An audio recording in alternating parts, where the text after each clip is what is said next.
안녕하십니까. 쇼키부동산입니다. 6.17 부동산 대책을 요약하면 주택수 확대 제한과 과도한 대출 활용 제한입니다. 자, 그런데 이 과정에서 예기치 못한 세 가지 변수가 생겨서 오늘 영상으로 정리를 드리겠습니다.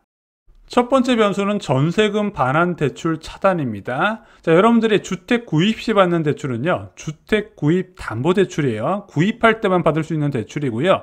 여러분들이 등기 치고 나서 3개월 뒤부터 가능한 대출은 바로 생활안정자금 대출이에요.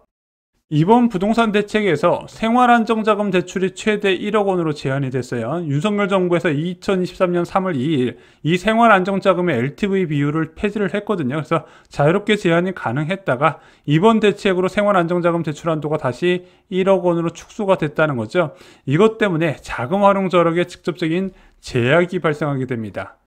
전세금 반환 대출은 어떻게 될까요?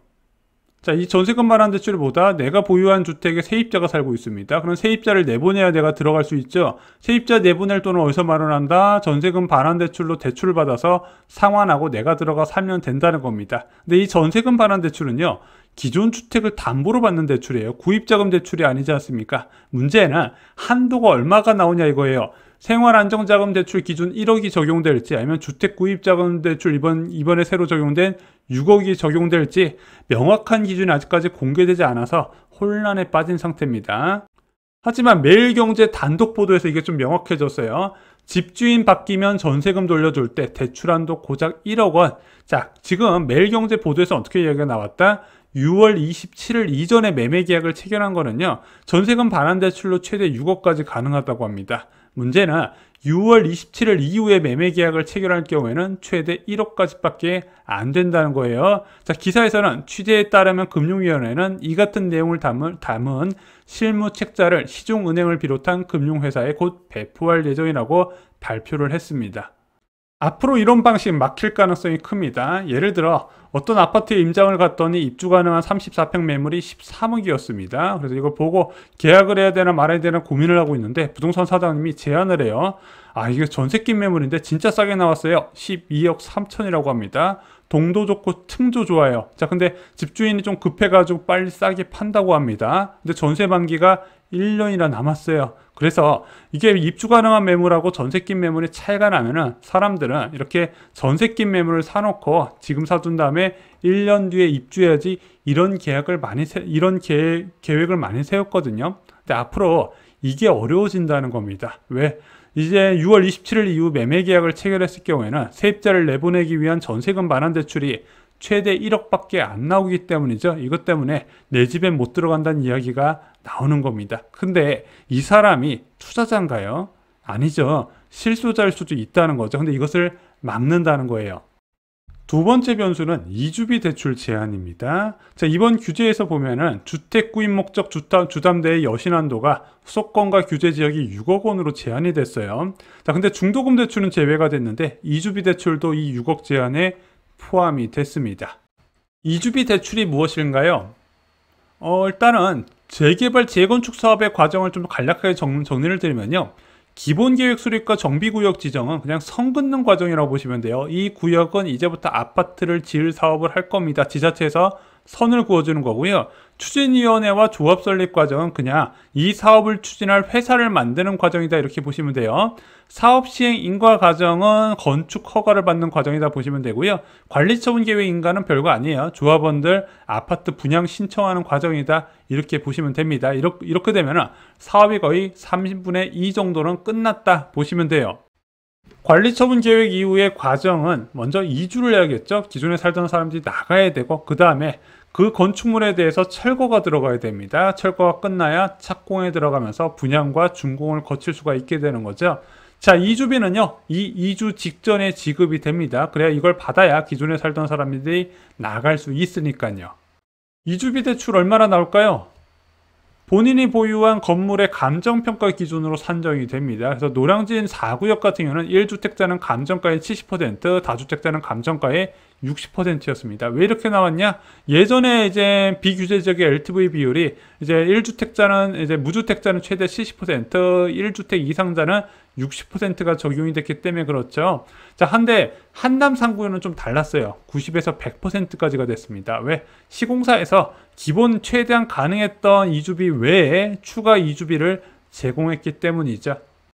조합원이 이주비 대출을 받는 이유는 간단합니다. 일단 투자자 입장에서는 세입자 보증금을 반환해야 되고요. 실소자 입장에서는 이주 기간 중에 거주주택을 마련해야 됩니다. 마지막으로 투자자 중에서 아니면 실소자 중에서 주택담보대출을 보유한 사람이 있어요. 근데 주택이 멸실되면 이 주택담보대출도 상환 의무가 생기는 경우가 많기 때문에 주택담보대출을 보유한 것도 이주비 대출로 상환해야 됩니다. 그래야 원활한 이주가 가능해요. 이거는 재개발, 재건축 사업 과정에서 어쩔 수 없이 나와야 되는 분명한 자금이죠. 이것이 일괄 6억으로 조정된다면 상급지 재개발 재건축에 좀 타격이 될 것 같아요. 모든 재개발 재건축에 문제되는 건 아니고 좀 고가 재개발 재건축에 영향을 주게 될 겁니다. 일단 투자자 입장에서는 전세금 상환이나 주택담보대출 상환에 어려움이 생길 수밖에 없고요. 조합원도 주변 전세 확보에 어려움이 예상이 됩니다. 근데 이번에 이제 금융위원회에서는 시공사가 제공하는 추가 이주비는 허용을 하겠다 그래서 아마 시공사들도 괜찮은 사업장 같은 경우는 본인들이 추가 이주비를 공략을 하면서 사업을 따내려고 이제 많이 할 겁니다. 어쨌든 이주비 6억으로 이주비가 6억으로 제한된다는 점은 솔직히 정비사업 입장에서 좋은 소식은 분명 아니에요. 세 번째 변수는 바로 1+1 조합원 매물 대출 불가입니다. 자, 이번 대출 규제로 2주택자가 대출이 불가능하게 바뀌었죠.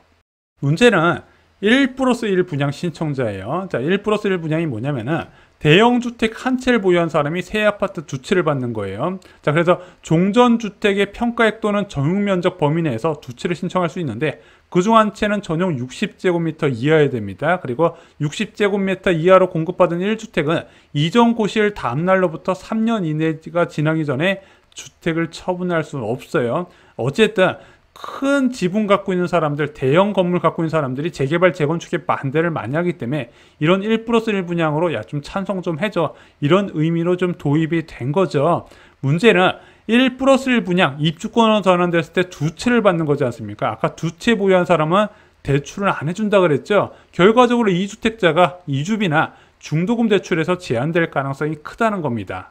한 기사 보겠습니다. 한남 반포 1+1 조합원 대출 빵원 재개발 재건축 5만 가구 올스톱되나 1+1 분양도 관리처분 이후에 다주택자 전매 제한에 처분 불가능 진퇴양난 서울 정비사업 5만 가구 차질 불가피란 소식이 나왔어요. 문재인 정부 시절 이게 실제 있었던 사례예요. 자, 반포 DH클러스터 반포주공 1, 2, 4주구 같은 경우는요.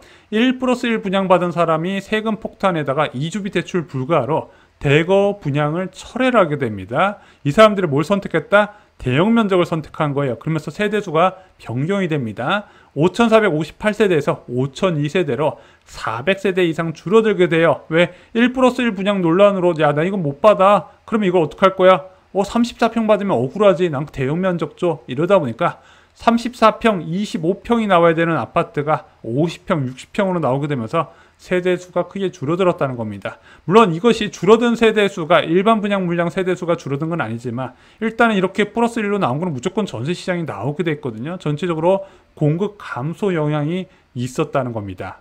문제는 여기서 끝이 아니에요. 자, +1주택, 소형주택은 이제 이전 고시일 3년 이내에 처분이 어렵습니다. 그럼 전세를 놔야 되는데 조건부 전세자금 대출도 불가하게 돼요. 자, 그러다 보니까 어떤 일이 생겨요? 자, 이걸 더 많이 포기했죠. 그래서 1+1을 다 대형 면적으로 바꾸는 일이 많이 생길 것으로 보여집니다. 그럼 어떻게 되냐? 실소자의 전세 진입, 전세 매물이 많이 줄어든다. 이렇게 해석을 하셔야 돼요. 이번 정부는 도심권에 많은 주택이 공급되어야 된다는 점에 공감을 하고 있습니다. 하지만 1+1 분양 관련해 가지고 굉장히 옥죄는 정책, 문재인 정부의 실수를 그대로 답습하는 결과가 보이고 있어요. 단순하게 이것을 2주택 보유자로 취급할 것이냐 그 부분에 대해서는 좀 금융위원회나 좀 정부에서 좀 체크를 할 필요가 있지 않나 생각이 듭니다. 이번 부동산 대책으로 생긴 세 가지 변수, 전세금 반환 대출, 이주비 대출 6억 제한, 마지막으로 1+1 분양의 중도금과 이주비 대출 제한 부분에 대해서 정리를 드렸습니다. 솔직히 이것이 수도권, 도심권 지역 공급 증가에 그렇게 도움이 되지 않는다는 부분 이제 체크를 하셨으면 좋겠습니다. 이상 영상 마치겠습니다. 영상이 도움이 되셨다면 구독과 좋아요, 그리고 여기에 해당되는 분들께 공유해 주시면 큰 도움이 되실 겁니다. 감사합니다.